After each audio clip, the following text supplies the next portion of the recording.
कार्य को करने के लिए शुभ मुहूर्त का अपना खास महत्व होता है। कार्य की सफलता के लिए लोग शुभ मुहूर्त में कार्य करना चाहते हैं। ज्योति पर्व पर लोग किस प्रकार से शुभ मुहूर्त में पूजा अर्चना करें, आई इंडिया के साथ श्री कल्पतरु मानव सेवा संस्थान के संस्थापक अध्यक्ष आचार्य संदीप शुक्ल उर्फ धनंजय जी महाराज हमारे साथ हैं। नमस्कार। नमस्कार जी।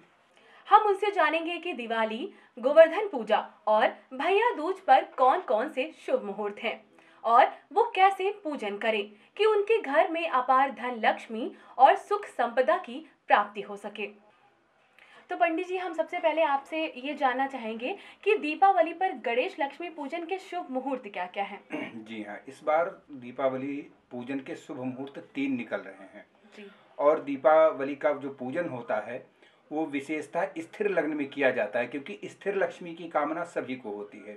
तो 3 स्थिर लग्न जो हमारे पंचांग के आधार पर निकले हैं, पहला तो मध्याह्न में अर्थात दोपहर में, जिसमें प्रथम शुभ मुहूर्त मध्याह्न काल का 12:37 से चालू होगा और 2:09 का ये मुहूर्त रहेगा, जिसमें जो है प्रतिष्ठानों में जिन लोगों को सायंकाल समय नहीं मिलता है या किन्हीं कारणों से बाहर जाना होता है, वो मध्याह्न काल में पूजन कर सकते हैं। उसके बाद सर्वोत्तम जो मुहूर्त होता है सभी व्यापारिक प्रतिष्ठानों के लिए अथवा घर गृहस्थी के लोगों के लिए, वो जो है सायंकाल गोधूली बेला जिसे कहते हैं, उसमें शाम को 5:16 से और 7:13 तक का ये मुहूर्त रहेगा। ये वृष लग्न में पूजन होता है और गोधूली बेला का ये मुहूर्त कहा जाता है। सर्वोत्तम मुहूर्त इसी को मानते हैं। इसके बाद तीसरा मुहूर्त हमारा जो चालू होता है वो स्थिर लग्न मध्य रात्रि में मिलती है, जिसे महानिशा पूजन भी कहते हैं। वो रात्रि 11:44 से 1:58 तक उसका मुहूर्त मिलेगा। इन मुहूर्तों पर पूजन करने से व्यक्ति के घर में अपार धन संपदा, महालक्ष्मी की कृपा, कुबेर भगवान की कृपा आदि प्राप्त होती है। तो जैसा कि आपने देखा कि दीपावली पर पूजन के गणेश लक्ष्मी पूजन के शुभ मुहूर्त कौन कौन से हैं और आप किस तरह से पूजा करें। तो पंडित जी, अब हम आपसे जानेंगे कि पूजन में कौन कौन सी सामग्री का उपयोग करना चाहिए। जी हाँ, पूजन में सामान्यतः जैसे हम लोग घर में पूजन करते हैं उस सामग्री को तो प्रयोग ही किया जाता है। उसके साथ में जो धान के लावे जिसे हम खील कहते हैं, विशेष रूप से यह शर्करा के शकर के बने हुए खिलौने, यह कमल का पुष्प, यह सब जो है पूजन में प्रयोग किया जाता है। बाकी रोली, कलावा, अक्षत, फल, फूल, मीठा, ये सारी जो है सामग्री को एकत्रित करके और फिर भगवती महालक्ष्मी का पूजन और गणपति का पूजन करना सबसे उपयुक्त होता है। तो पंडित जी, पूजा की संक्षिप्त विधि के बारे में कुछ बताइए हमें। बिल्कुल बिल्कुल। देखिए, ऐसा है, पूजन करने में सर्वप्रथम महालक्ष्मी और गणपति की प्रतिमा को एक लकड़ी के आसन पर वस्त्र बिछा करके और स्थापित किया जाता है। स्थापना करने के बाद हाथ जोड़ करके महालक्ष्मी का और गणपति का आवाहन किया जाता है।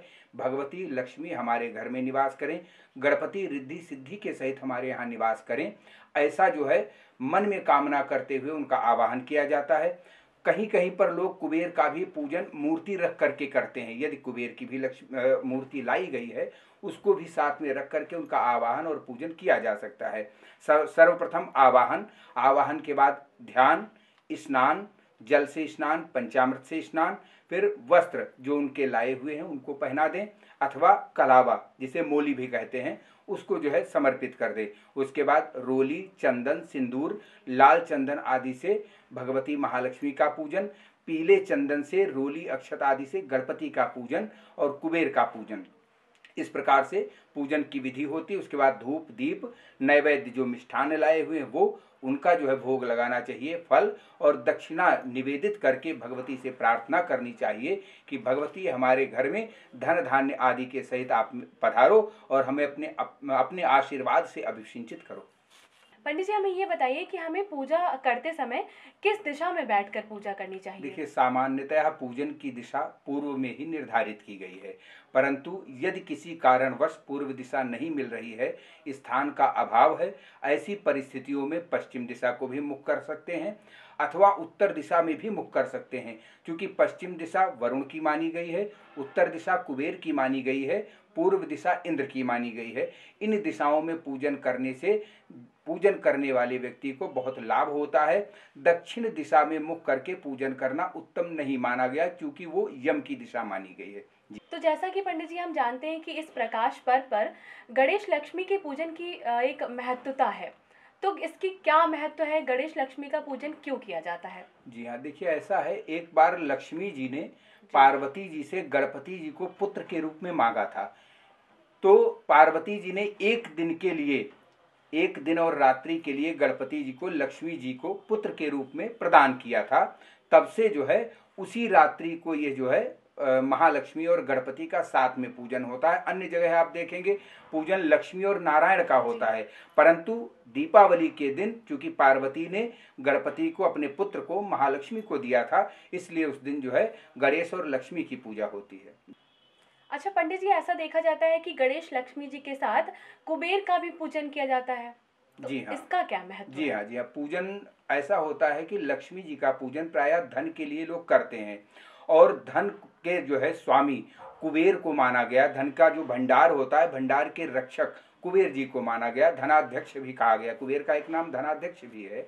तो धनाध्यक्ष होने के कारण हमारे जो है भंडार का रक्षण कुबेर जी करें, और हमारा जो है इधर उधर के खर्चों में धन व्यय न हो, इस निमित्त हम कुबेर का विशेष रूप से पूजन करते हैं, जिससे हमारा जो है धन सार्थक कार्यों में हमारा लगे, इसलिए जो हम कुबेर का भी पूजन करते हैं। पंडित जी, हमें ये बताइए कि हम अपनी दुकानों, प्रतिष्ठानों में किस तरह से पूजा करें? देखिए, दुकानों और प्रतिष्ठानों में पूजन करने का जो मैंने गोधूली बेला का मुहूर्त बताया है, सर्वोत्तम मुहूर्त यही है, जिसको मैंने बताया था 5:16 से 7:13 तक का। इस मुहूर्त में पूजन करने से, क्योंकि इसमें शास्त्रों में ऐसा भी वर्णन आता है कि सायंकाल, ये जो संध्या काल होती है, इस समय लक्ष्मी जी विचरण के लिए निकलती हैं। तो ऐसे समय में जब हम अपने प्रतिष्ठानों में पूजन करेंगे, उस समय लक्ष्मी का स्थिर निवास हमारे यहाँ होगा, और हमारे जो है व्यवसाय की वृद्धि होगी। तो व्यवसाय वृद्धि की कामना से हम अपने जो है प्रतिष्ठानों में सायंकाल, जो गोधूली बेला का मुहूर्त होता है, उसमें पूजन करते हैं। और पूजन की विधि जिस प्रकार से घर में होती है, वैसे ही पूजन, बस विशेष रूप से षोडश मातृका, सप्तघृत मातृका, नवग्रह आदि बना करके विशेष रूप से पूजन कर लिया जाता है।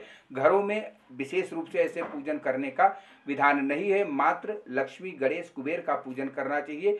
प्रतिष्ठानों में तुलामान, तराजू है, उसका भी पूजन होता है। जो आपकी रैक बनी हुई जिसमें आप अपना धन संचय करते हैं, उसका भी पूजन किया जाता है। ये पूजन का जो है क्रम विशेष हो जाता है, बाकी सब सामान्य ही पूजन होता है जी। तो पंडित जी, जैसा कि हम जानते हैं कि लक्ष्मी जी को कमल का फूल काफी पसंद है, तो हाँ। क्या इसका कोई महत्व विशेष कारण है? जी हाँ, ऐसा है। कमल की उत्पत्ति समुद्र से, अर्थात जल से मानी गई, और लक्ष्मी की भी उत्पत्ति समुद्र से ही बताई गई है। तो इसलिए जो है कमल और लक्ष्मी ये आपस में सहोदर भी कहे जा सकते हैं। कमल का एक नाम जलज है, जलेन जायते सह जलजा, जिसकी जल से उत्पत्ति होती वो जलज होता है। और लक्ष्मी का भी एक नाम जलजा है, क्योंकि जल से उनकी उत्पत्ति है। तो जल से दोनों की उत्पत्ति होने के कारण लक्ष्मी जी को कमल विशेष रूप से प्रिय है, और साथ में कमल लक्ष्मी जी का आसन भी है। एक बात और बता दें कि लोग जो लक्ष्मी जी की पूजन करने के लिए लक्ष्मी की प्रतिमा लाते हैं, तो कृपया उलूक वाहिनी प्रतिमा घर में न रखें या प्रतिष्ठान में न रखें, ये ज़्यादा उत्तम नहीं है। उत्तम मूर्ति वो है जिस पर कमल के आसन पर बैठी हुई लक्ष्मी हो, क्योंकि लक्ष्मी का एक नाम चंचला भी है। यदि उनको वाहन के साथ में आप बिठा देंगे तो आपके प्रतिष्ठान में क्यों रुकेंगी? इसलिए जो है कमल के आसन पर बैठाल करके स्थिर लक्ष्मी की हम कामना करते हैं। खबर आपकी, नजर हमारी। देखते रहिए आई इंडिया।